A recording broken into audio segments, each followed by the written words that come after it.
好，我哋繼續去查考馬太福音。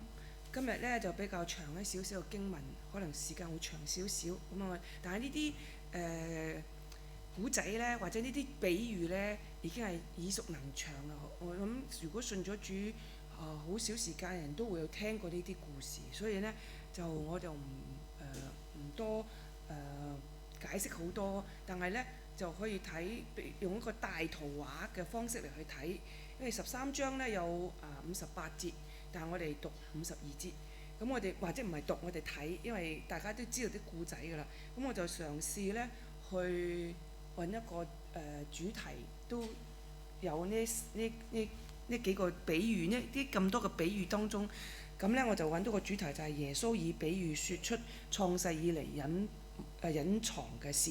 呢句説話咧係聖經裏邊其中一句解釋點解啲門徒問耶穌點解你要用比喻嚟到去話同啲法利賽人講嘢。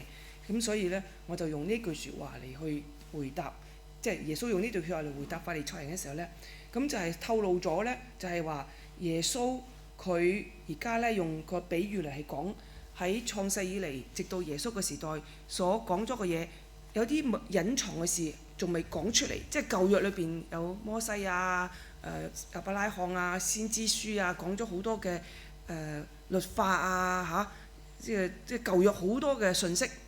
但係咧喺新約而家即係耶穌出世之後嘅一個新嘅一個嘅俾嗰啲法利賽人一個解讀。所以我哋睇佢個馬太福音咧，就喺度去澄清，俾啲法利賽人知道，有邊啲嘢係佢哋可能誤解咗嘅。所以隱藏嘅事咧就係除咗呢啲舊約裏邊嘅信息之外咧，而家喺耶穌親口同佢哋講，再一個啟示俾佢哋嘅一個信息。咁所以我哋今日咧就去一個 on the look 去睇究竟呢啲隱藏嘅事係乜嘢。咁咧就係我哋今日嘅主題。咁我喺馬城可能講過㗎啦，但係咧我哋再去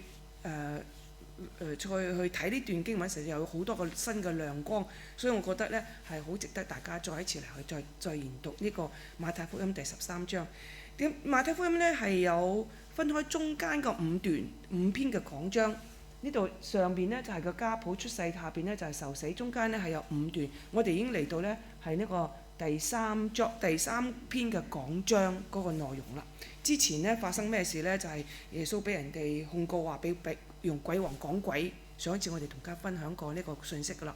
咁而家咧俾人哋控告鬼人講鬼之後咧，講咗一大堆嘢啦，同解釋嘅。而家咧就真係教導個門徒咧，全部都係成50幾節嘅經文，都係耶穌用比喻咧去講出創世以嚟隱藏嘅事嘅內容。OK， 咁咧個結構係因為佢哋呢篇講章係有結構嘅，以至到咧係啲猶太人好容易記得。佢哋點解要用呢啲結構嘅咧？就係因為第一清晰啦，二來咧嗰啲猶太人咧會容易記得嘅。因為馬太福音咧係當其時嘅4卷福音書嚟講咧係好 popular， 差唔多係因為係俾猶太人最 popular 嘅，最多人睇或者最好容易猶太人嘅背景好多嘅都知道嘅，係因為佢哋用咗好多嘅正如經上所說乜，正要應驗聖經所說的乜，所以咧係好最多係 call 以前嘅舊約聖經嘅咧，就係馬太福音啦，即係攞舊約聖經嚟去解釋而家耶穌解讀翻佢俾佢。咁第一個比喻咧，大家都知道咧，4個泥土比喻咧，應該話撒種嘅比喻，因為撒種比一般就用撒種比喻，我就將佢改咗一個我自己容易記得啲嘅，就係4個泥土嘅比喻啦。咁咧就係個4個泥土嘅比喻。講咗之後一段之後咧，就中間有插咗一個啲門徒問佢：你點解用比喻講嘢咧？咁個解耶穌嗰陣時，佢第一個解釋就話：天國嘅奧秘咧，只給信徒，唔俾其他人知，淨係俾你哋知道嘅啫。咁樣然後咧，佢就門徒問：唔該，你解釋一下呢4個泥土比喻或者呢個撒種比喻係講乜嘢㗎？咁佢就一段解釋嘅經文啦。咁另外一段咧。麥子同埋毒麥咧，即係如果和合本咧，麥子同埋呢個嘅 ground， 唔係麥子同埋稗子，唔知點讀嗰個字，稗國語嘅稗字，但係廣東話我唔知點讀。但係咧呢個環球聖經嘅新譯本咧就佢翻譯成毒麥。咁喺荷蘭嘅聖經咧就翻譯成 onkruiden， 即係嗰啲野草，咁啊即係冇益嘅嘢啦嚇咁樣。咁另外咧就係芥菜種，比如同埋麵酵、麵酵嚇麵酵。咁你喺個一啲好嘅嘢同一啲唔好嘅嘢，一啲好嘅嘢一啲同一啲唔好嘅嘢，咁我哋會睇下陣間會睇下佢有咩信息。然後咧就耶穌又解釋點解用比喻咧，就係説出創世以來所隱藏嘅事，就係我哋今日嘅主題啦。然後咧又一段咧解釋呢個麥子同埋咩嘅比喻出嚟之後咧，就有個時代嘅終結。咁時代嘅終結就係話收割嘅時候，就係時代嘅終結嘅時候啦。咁樣就講咗好多關於收割嘅時候，時代嘅終結係乜嘢咧？即係話咧係耶穌親口咧去啟示將來佢再嚟嘅時候會點樣？有啲似小啟示錄。但係當然啦，會就係馬太福音嘅24、25章更清晰啲啦，更加會作講到。但係而家咧，佢用比喻咧，就係去，因為點解咧？呢段時間咧，就係佢哋嗰啲法利賽人同埋撒都該人咧，係對抗耶穌係好激烈嘅時候。呢段而家佢哋嘅咁嘅情況，所以咧耶穌就用比喻嚟講嘢，唔再用普通咁樣講嘢，用比喻嚟講嘢，免得佢哋得罪，即係再喺度出現好多困難。咁第三段咧就係有又係好多個比喻啦，就係發現一個田裏嘅寶貝同埋發現珍珠，兩個都係一樣嘅嘢嚟嘅，即係佢都講兩次嚇咁樣。然後咧就中間一個獲得魚利揀選魚獲，即係捉到魚之後咧，一啲魚就抌咗翻落海腐臭嘅，抌咗唔要，即係唔好用嘅，要嘅魚就收埋個桶度咁啊。咁就係又係一個時代嘅終結，因為時代嘅終結，咁又係解釋到我哋將來咧係點樣嘅。然後咧講到一個耶穌喺家鄉俾人哋即係唔相信佢嘅個他字寫錯咗啊！呢個他唔係詩啊，因為唔相信佢，即係點解咧？因為咧新約咧係即係而家耶穌去一個俾啲新嘅啟示佢嘅時候咧，只有耶穌先有權俾個啟示我哋啊，其他啲人冇啊，因為耶穌係道成肉身嘅主嚟噶嘛。咁咧就係家鄉啲人唔明白咧，就係話新同埋舊嘅嘢咧，嗰啲法利賽人咧就好多時咧唔接受耶穌，所以咧佢喺家鄉就會俾人哋咧厭棄嘅。OK，咁我哋一橛一橛咁樣去睇下佢個內容，咁啊可能我哋用嗰個咁宏觀嘅態度去睇咧，可能睇到更清晰、更明白呢個究竟神係要我哋學啲乜嘢？因為呢邊咧，如果你睇清楚啲咧，佢乜嘢都係講天國嘅。第一篇講章話天國係屬於他們嘅，要成全律法。佢話傳天國嘅福音，然後天國嘅比喻。其實咧呢段信息咧係喺中間，喺呢個5段中間之後都有講過2篇啦。但係呢段係中間咧係至為重要嘅，佢哋嘅結構個寫作嘅方式至為重要咧，就係天國究竟係點嘅咧？呢個咧就話俾我哋聽咧，一個係好重要嘅信息，係究竟神道成肉身，或者耶穌道成肉身，讓我哋得救係用嚟做乜嘢嘅咧？呢個要解釋呢個問題，所以咧佢就會仲緊有3個呢篇講章出嚟。呢邊講到兩邊都有講到呢個嘅奧秘同埋比喻，點解用比喻？就係呢度2個都講到用比喻嘅目的，係因為呢個係奧秘咧，淨係俾信徒知嘅啫，而且咧係隱藏咗，而家咧係點樣講啊？啟示俾呢啲淨係俾啲信徒知嘅啫，咁樣，所以咧就好重要嘅一個信息。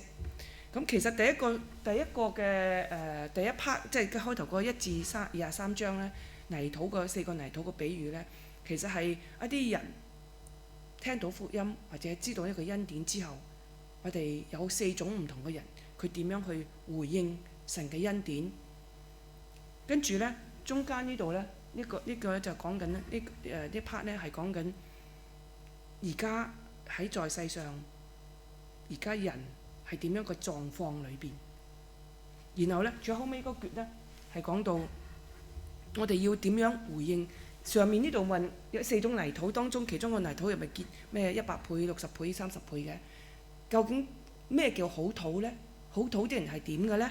咁咧就係最後尾呢一橛。但係咧如果你係好討同埋唔好討呢，個結局係不一樣嘅時候，咁我哋今日要點樣選擇呢？就係耶穌就係講俾啲門徒聽，去鼓勵佢哋而喺地上要點樣活嘅。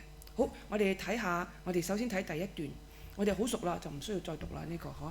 有一日耶穌去到喺個房度走出嚟，去坐喺個湖邊，一大群人呢就走嚟要去聚集。咁佢就見到咁多人喎，咁佢坐咗喺船入邊。通常佢坐喺個船度呢，然後就對住啲人就坐喺個岸邊咁樣，好似個 theatre 咁樣斜斜地上去，天然嘅一個 theatre 嚇。咁呢啲群眾就坐喺上岸啦，咁佢就開始用比喻嚟同佢哋講嘢啦。跟住呢就話你要留心，如果佢話當你話要留心就 attention 啊，重要嘅嚇，就話有一個撒種嘅人出嚟撒種，撒種嘅種子係一樣喎，佢撒種嗰啲種子係一樣嘅 ，OK。有啲落喺個路邊嗰度，跟住呢啲雀仔嚟就食咗佢。另外一種呢，落喺啲石頭土地，石頭好多嘅土地裏邊，所以呢，佢哋一發芽唔深，好多石頭嘛，因為啲泥土好少，大家都種嘢都知啦嚇，尤其是老鳳啊，種嗰啲苦瓜咁正嘅話，肯定知道。如果好多有泥，但係得好多石頭嘅話，咁種唔到啦咁。咁就太陽一曬，佢就死咗啦咁啊嚇。第三種落喺啲荊棘嗰度，啲荊棘一齊長大啦，咁啲遮住佢又冇太陽又冇咁啊就死梗啦嚇，咁即係冇養料咁啊就又係死咯。咁然後呢，就落喺好土裏邊呢，就會結出呢啲果子100倍、60倍或者30倍啦。喺呢度當中我哋學到咩功課呢？有兩種呢係人自己嘅問題，有一種係魔鬼嘅問題。我哋真係讀落去就睇到啦嚇，我哋睇。跟住門徒呢，就嚟走去。去同佢哋講你點解用比喻啊？咁麻煩呢？直接講啦，唔使咁兜咁多個圈啦咁樣。咁耶穌回答佢：天國嘅奧秘已經賜俾你哋啦，叫你哋明白，卻沒有給他們。他們就係因為而家好緊張嘛，法利賽人同埋撒都該人開始對抗佢哋啊嘛。上一次都已經開始好嚴峻，而家已經開始更加嚴重咗。就因為呢，凡有嘅就要俾佢賜俾佢，讓佢豐足有餘；冇嘅呢，就算佢有嘅都攞走。呢個係耶穌嘅或者神嘅一個常規嚟嘅，可以咁講。如果你越願意侍奉，越願意投入呢，你就越多恩典，越多嘢俾你做，越多嘢做呢，就越多嘢俾你做咁樣。你越唔做呢，就唔使你做啦咁樣，差唔多咁樣㗎。所以我之所以用咗比喻呢，而家有個答案啦。是因為他們雖然在看，卻是看不見；聽卻聽不到，也不明白。就好似以賽亞嘅預言，又嚟舊約啊，舊約以賽先知㗎，講話咩呢？正應驗在他們身上啦。佢哋聽，但係聽絕對不能明白，聽絕對不能夠領悟，因為即係呢啲人民係點樣啊？心思遲鈍，耳朵難以聽見，又閉上眼睛，免得自己眼睛看見，耳朵聽見，心裏唔覺得，就回轉過嚟呢。咁耶穌就會醫治佢。呢度係講緊乜嘢啊？免得自己眼睛，佢首先話佢心思，佢個結構好得意，個心思係一個心思，眼睛耳朵就一樣耳朵，眼睛都有個調轉一個咁樣交叉下，都係意思係一樣，就係佢哋唔願意，亦唔想去聽，唔想去明白。去眼，你講啦，我就耳仔揞住，眼睛收埋，咁咪唔明白咯？呢個好正常噶嘛，都係兩個 channel 啊嘛，兩個窗係咪？你如果閂咗嗰兩個窗，咁咪收唔到信息咯。個收音機 turn down咗，咁咪收唔到信息咯。咁呢，就係佢哋唔願意明白。我唔知道你哋有冇試過同傳福音俾啲人呢？你係好心嘅喎，你好同佢哋講嘅喎，但係佢哋會話咩？係啊，我哋知道你好有愛心啊。係好好啊！你嘅信仰，等我咩先啦嚇，因為佢哋點解呢？佢可能內心深處可能會覺得，哇！個星期嚟教會實在太難啦，哇！用咗我太多時間啦，哇！我唔使做第二啲嘢啦，即係唔好多時佢哋知道係好，但係佢哋就免得。我去咗之後，俾你哋拉咗入會之後呢，我就走唔甩啦咁，可能有咁嘅意思裏邊咯。我唔知道係咪咁，但係呢，佢哋話呢，但你哋個眼睛有福啦。佢講緊，因為你能夠看見，能夠聽見，有好多先知人呢都想聽都聽唔到，點解嘅呢？因為耶穌道成肉身，只係33年喺地上嘅，神喺你面前出現喎。得33年，但係呢啲人係有機會睇到神喺你面前顯現，但佢哋唔接受。所以呢啲舊約嘅先知同埋呢個義人呢，都好想睇到神，係咪？但係佢哋都冇睇到神，所以即係話佢哋好有福，因為呢啲係講俾佢哋聽嘅事。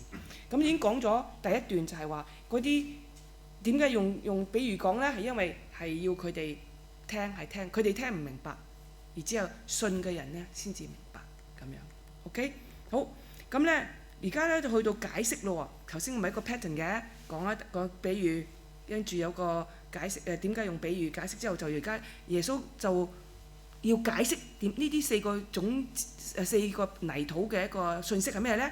所以你哋要聽呢個撒種嘅比喻。凡係聽到天國嘅道卻不明白嘅人呢，呢個惡者就嚟把佢撒喺佢心田裏邊嘅道呢去奪去，這就是路旁嘅種子啦。即係話呢啲喺個路邊嗰啲呢，佢撒咗出嚟，佢冇正正撒到佢田裏邊嘅時候，啲雀仔嚟呢就擔咗佢。呢個係呢個人呢，佢聽咗道卻不明白，或者佢聽到神嘅信息，聽到福音，知道神嘅恩典，但係佢唔明白。點解唔明白呢？真正明白呢，就會有生命會有改變嘅。我成日都講一句説話，我哋嘅生命呢嘅表現呢，就係一個屬靈嘅溫度計。如果你真係明白呢，你個溫度呢就應該係 heat 嘅；如果你唔明白呢，就應該係好 down 嘅，就係咁樣啊。所以而家第一個種子就係魔鬼將嗰啲惡者，即係惡者啦嚇，將佢心田裏邊嘅道種呢食咗，所以咪冇咗，不明白啦嚇，因為佢哋都唔願意明白。第二種喺石頭嗰度噶啦，佢哋聽咗道呢，就立刻歡喜接受。可是佢裏邊呢冇根，不能夠持久。一旦遇到困難呢，一旦為咗呢個道遇到困難呢，或者受到逼迫呢，佢立刻就走佬啦。呢個就係石頭啦，有好多石頭。點樣呢？就係可能佢哋嚟信主啊，幾好喎，拜多一個神都冇壞嘅啫，咁樣嚇。咁突然之間，都唔靈嘅，仲衰多幾程重啊！咪搞咯，越搞越衰，唔好搞咁多嘢啦，走佬啊咁。好多人係咁啊，係嘛？即係呢個就係第二種。第三種係咩呢？荊棘裏邊嘅聽咗道，全部呢都係聽咗道，有冇見到？聽咗道，聽咗道，聽咗道，聽咗道，即係聽咗神嘅信息，聽咗神嘅福音，知道神嘅恩典嘅時候呢，但係因為有今生嘅憂慮、財富嘅享樂呢，就即係個道扼殺咗啦 ，stick 死咗，被 stick 咗死咗，冇位俾佢哋空間，因為佢哋嘅心思只係錢財。即係今生嘅享受，所以佢哋唔願意為神個角度裏邊花一點點嘅時間，所以就死咯。第四種就好土啦，聽你神嘅道明白喎，有冇見到個分別呢？佢哋點解之所以分別係咩呢？不明白同埋明白，有冇見到一個頭一個尾？佢哋關鍵係咩呢？關鍵就係佢係你願唔願意明白神嘅道。頭先個以賽亞先知嗰度，佢哋免得自己聽明白啦，就會轉過嚟俾個耶穌救咗我咁樣。佢免得自己，佢係唔願意。當一個人冇願意嘅心嘅時候呢，神亦唔會揀佢嘅，冇勉強係冇幸福嘅咁樣。所以呢，呢度4種，有一種好嘅唔使講啦嚇，聽到道明白咗啦，接受啦，梗係願意啦嚇咁。第一種不明白嘅呢，就係魔鬼嘅原因。第二種、第三種呢，係人自己嘅問題。所以其實我哋嘅敵人呢，多係我哋自己，有部分係魔鬼嘅作為。所以我哋嚴格嚟講呢，我哋有2個敵人，一個係自己，一個係魔鬼。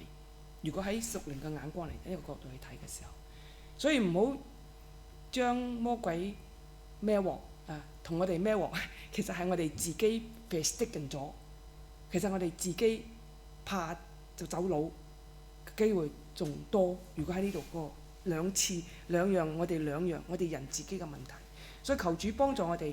好啦，聽到神嘅福音句就係呢個，就學到呢個功課，就係我哋願唔願意睇到一個恩典嘅時候，我哋點樣去回應？我哋要點樣回應呢個就係挑戰我哋。耶穌第一個講呢組嘅比喻咧，就係挑戰我哋點樣回應呢個嘅神嘅福音、神嘅恩典。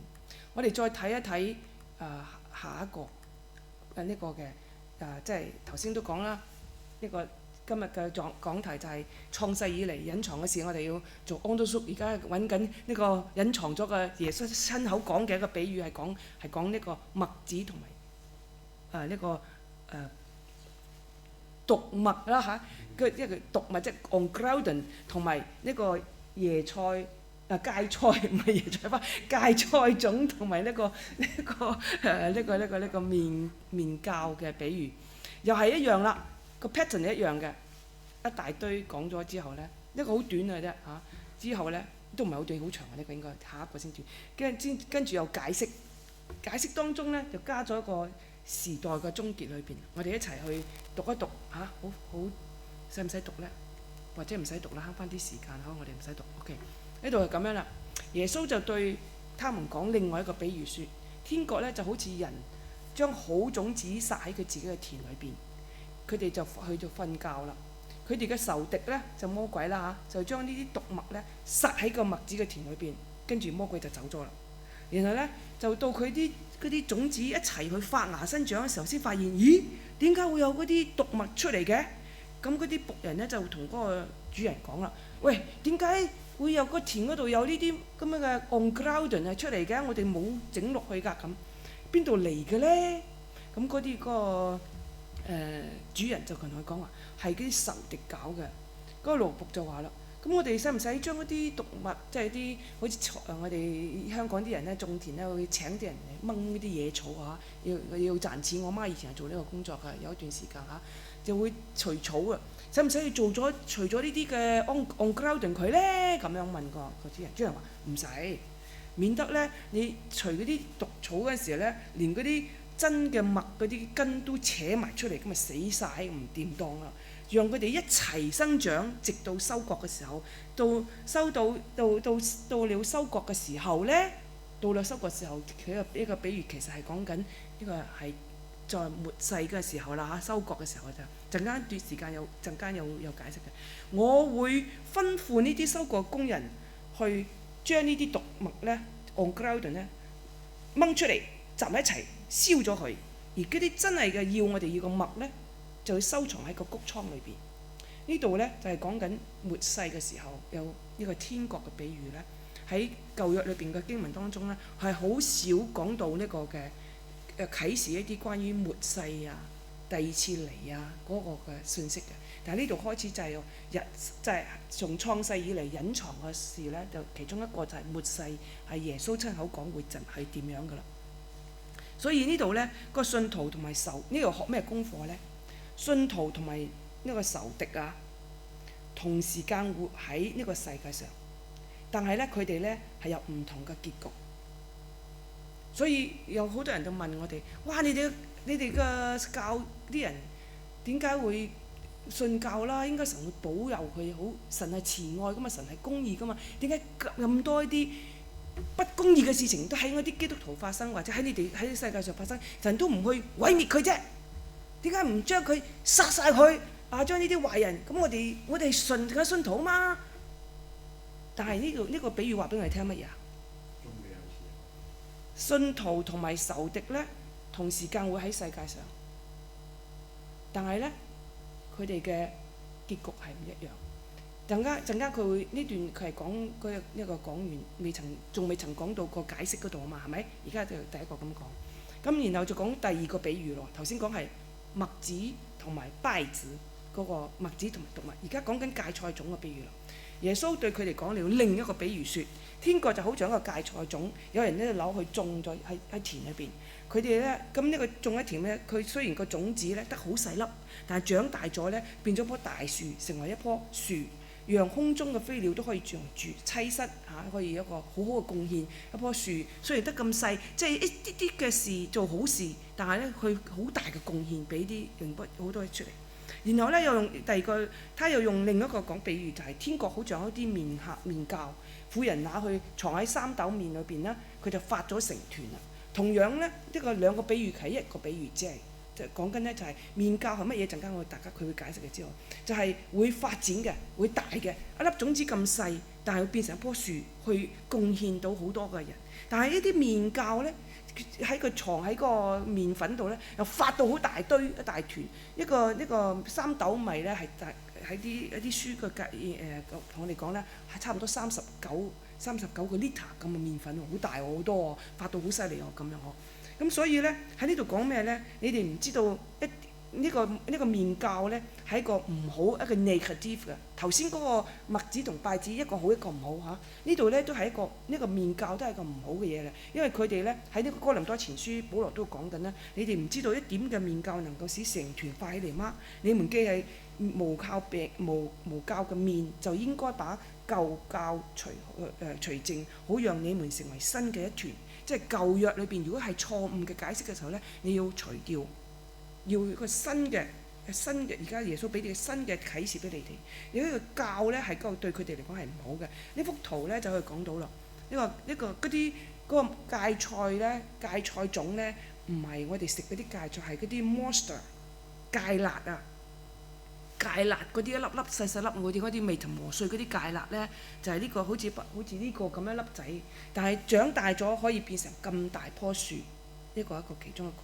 點解我話呢個麵酵係啲唔好嘅嘢咧？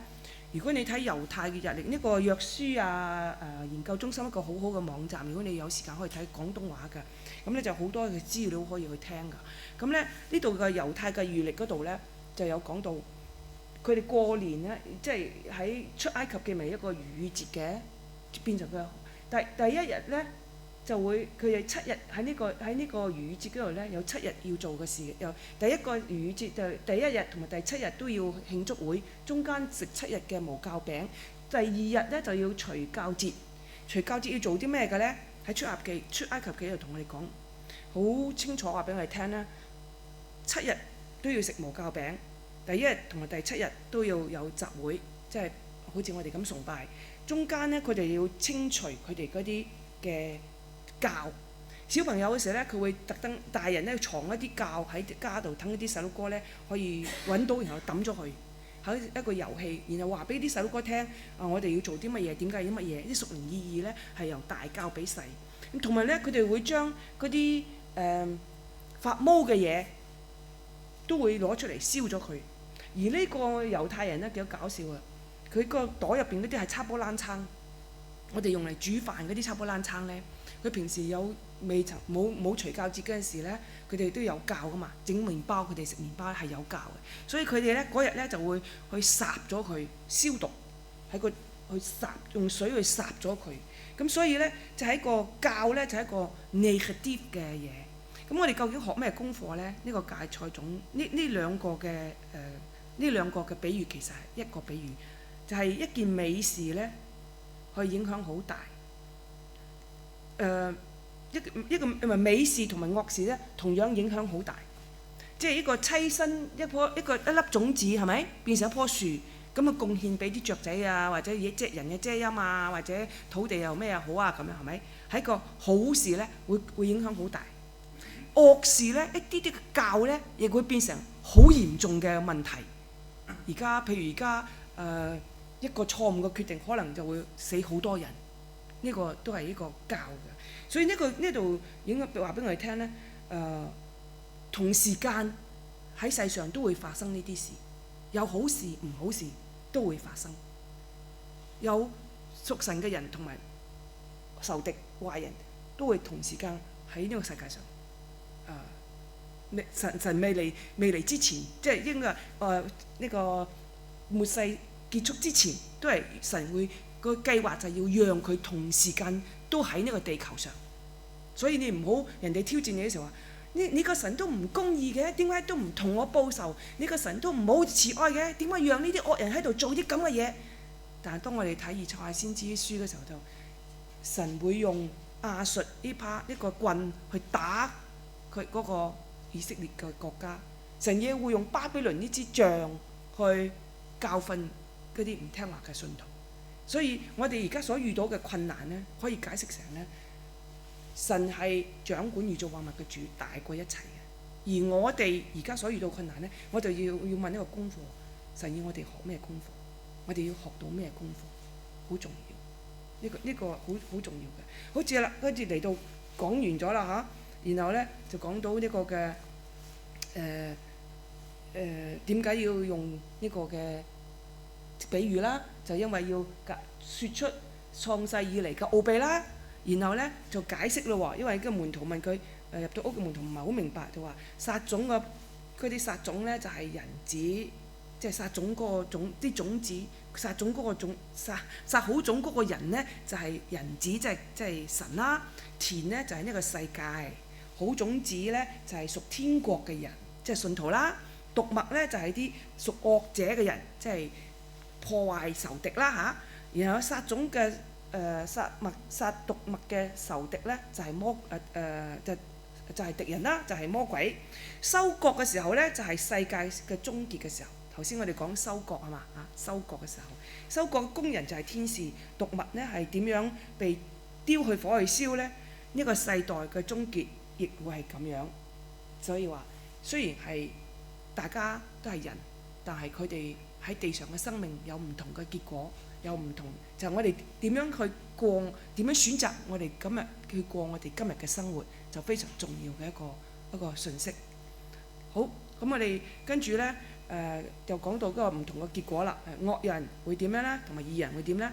惡人呢，就會係喺神嘅國嗱，從他嘅王國中拔出嚟；義人呢，就喺他父神嘅國中呢，就係像太陽一個照耀，即係話呢，有唔同嘅結局。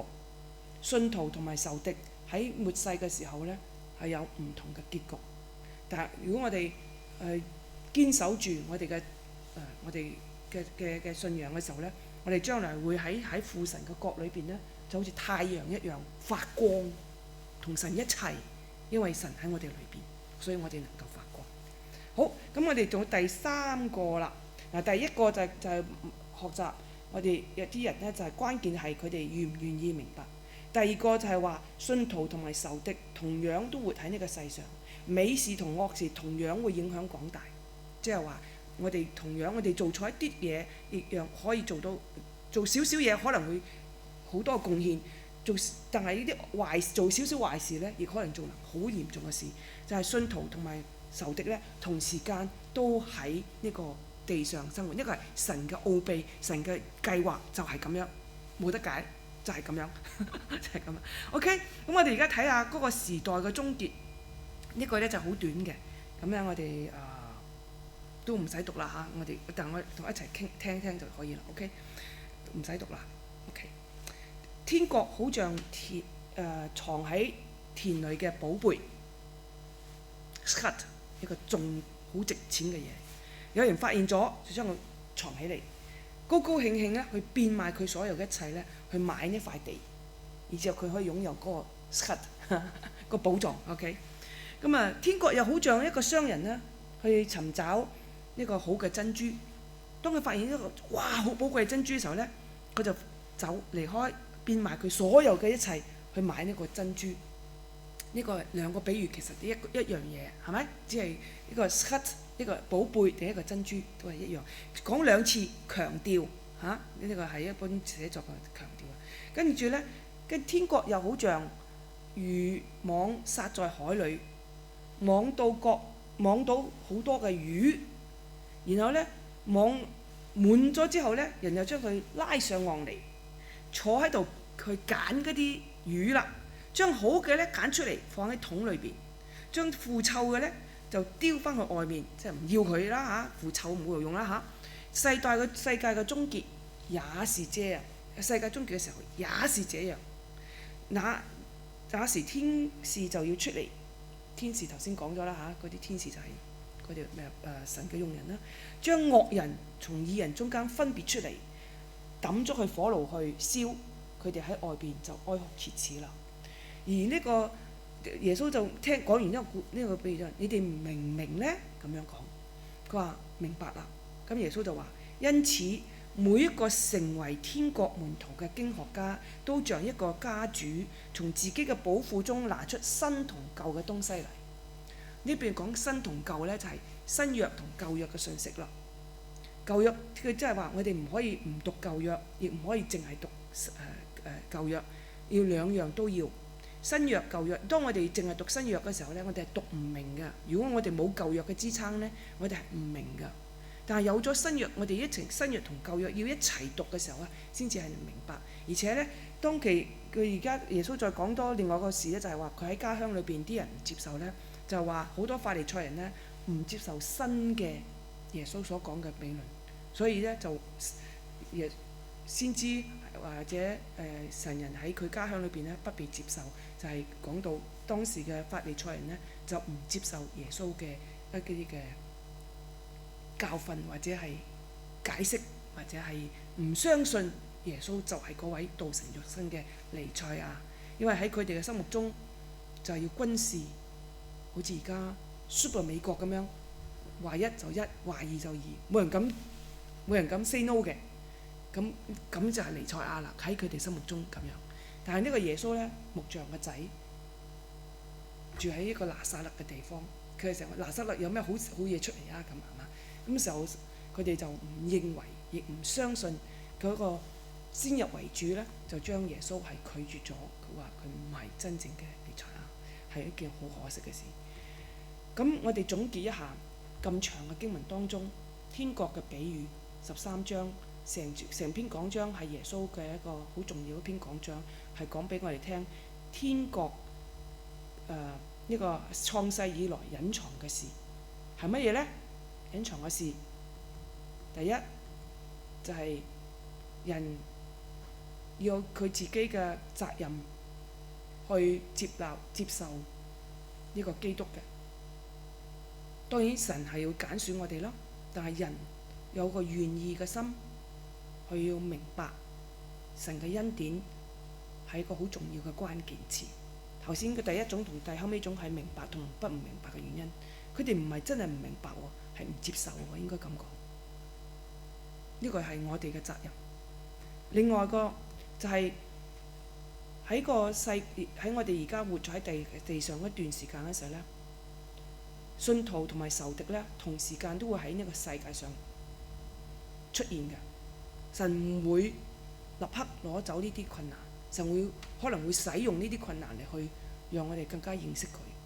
神可能會讓一啲困難讓我哋去更加依靠佢。神可能會讓我哋考驗下我哋嘅信心，係咪遇到困難就即刻走佬呢？我聽過一個古仔，好搞笑喎，即係如果即係啱啱信主嚇，突然之間遇到啲困難嘅時候，哇！你個神好得人驚啊，走佬就唔再翻嚟教會。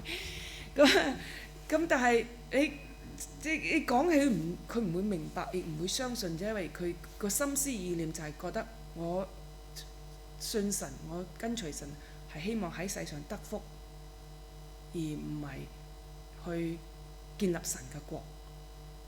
其實點解神要讓呢啲事情發生呢？係每個人呢都有佢個 exercise 要做㗎，要練我哋嘅生命嘅質素。好似文傳道一直講呢個彼得前書講緊金子經過火燒之後就更為寶貴，將我哋嘅渣滓呢係燒咗，更加依靠神。而美事同埋惡事呢，同樣都會喺呢個世界發生，但係個影響力呢都係一樣係咁大嘅影響。我哋做一個正確嘅決定同埋做一個錯誤決定，可能個後果會有好大嘅影響。而時代嘅終結有兩個時代嘅終結，麥子係好嘅，稗子就燒走佢；好魚擺喺隻桶裏邊，唔好嘅魚抌咗佢。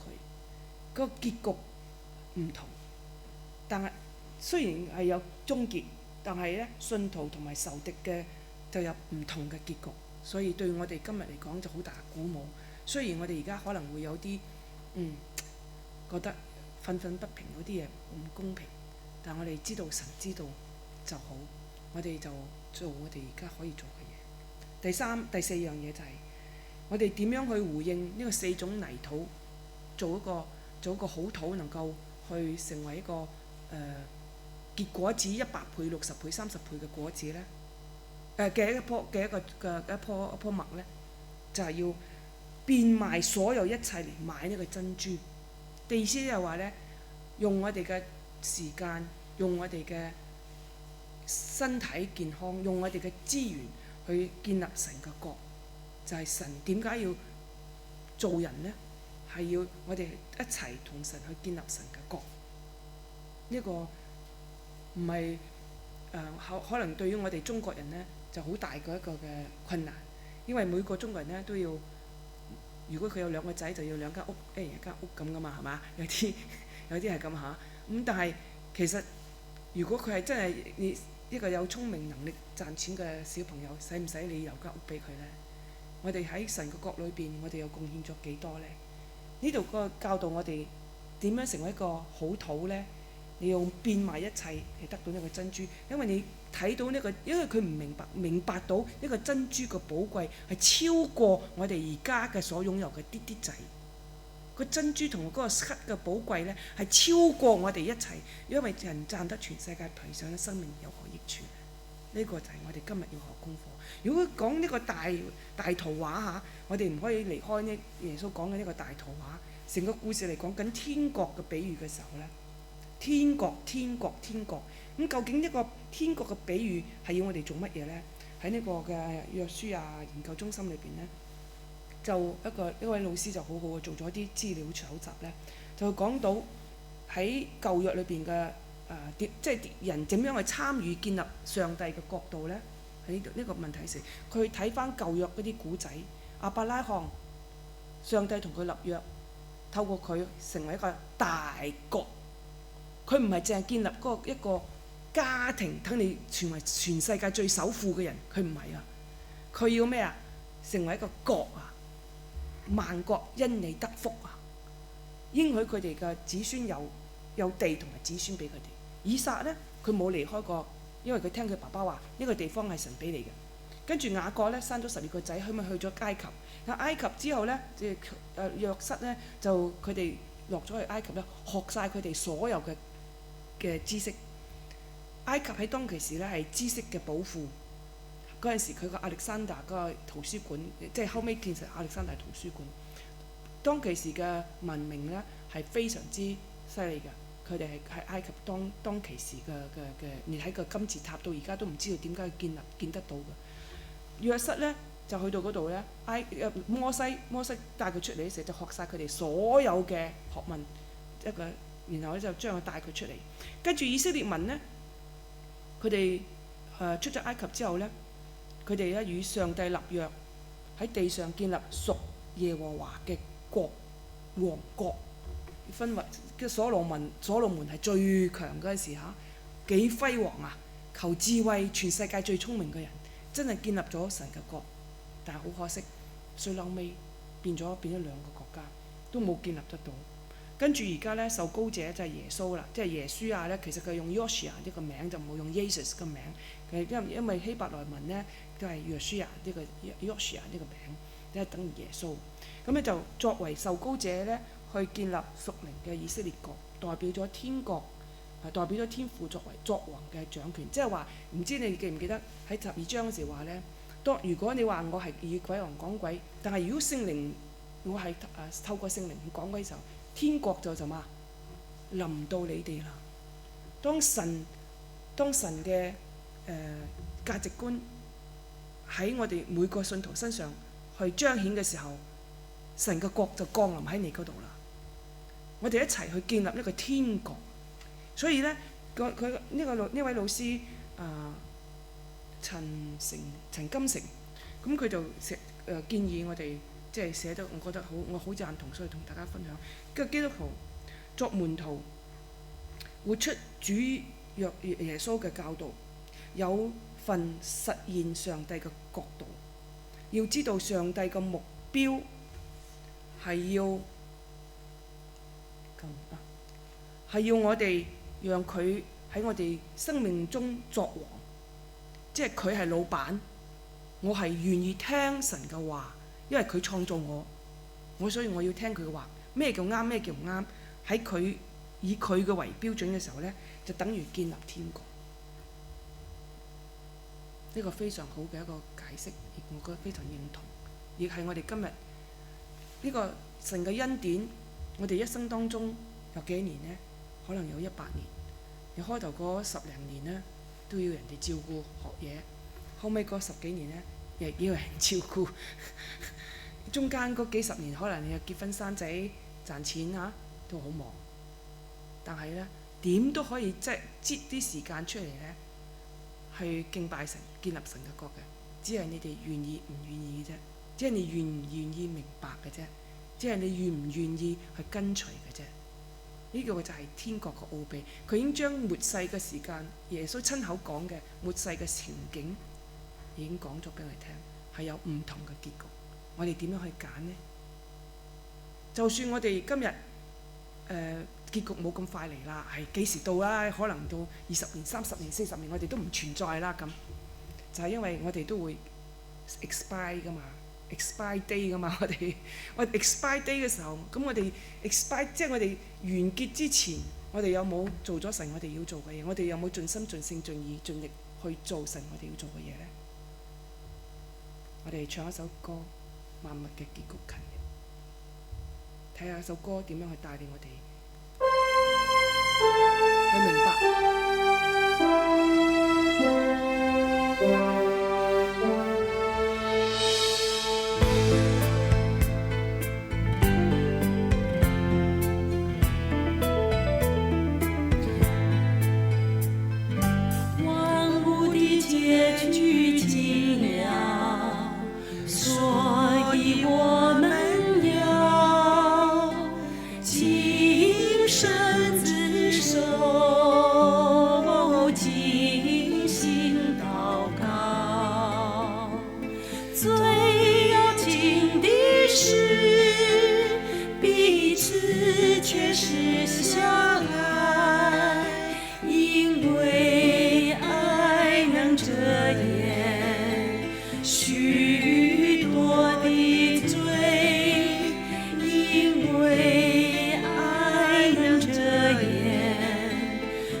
成為一個有愛嘅、願意付出嘅一個有愛心嘅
多謝你俾我哋留下聖經俾我哋，你透過馬太將耶穌所講嗰篇講章去寫出嚟，好清楚、好完整嘅話俾我哋聽。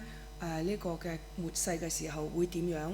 而家會點樣？所以我哋遇到呢啲事嘅時候都唔需要去質問，因為呢個係神嘅計劃，神嘅安排就係咁樣。所以我哋更加要切實嘅彼此相愛，去彼此嘅學習，因為愛能遮蓋一切嘅罪。求主幫助我哋去睇重你嘅國，去一齊去建立你嘅國。因為神你創造我哋就係為咗要建立你嘅國，因為我哋係你所創造嘅。你使用我哋成為一個其中一個嘅祭司，一個嘅磚頭，就係要建立你嘅國。願你嘅國降臨，願你嘅旨意行在地上，如同行在天上。我哋多謝你，祈禱奉主耶穌基督名求，阿門。